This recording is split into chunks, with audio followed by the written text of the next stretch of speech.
In today's video, I will walk you through how to add group links in Telegram. Before we jump into this quick tutorial, tap the link in the description below to follow along. And let's get started. First, open the group you want to invite people to on your desktop. Click the group name at the top left to open the group info panel. Then select Manage. Now, click on Invite Links. You'll see a default link already there, but we want to customize it. Click Create a New Link. This is where the power is.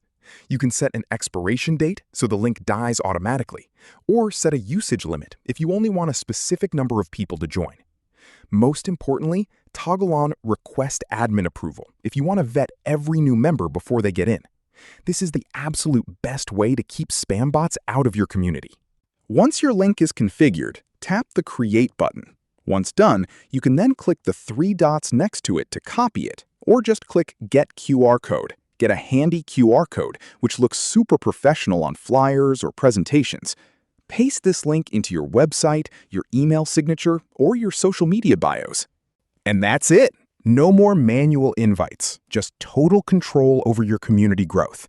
Let me know in the comments if you've started using admin approval to keep your groups clean. Don't forget to like and subscribe for more Telegram desktop tutorials, and I'll see you next time.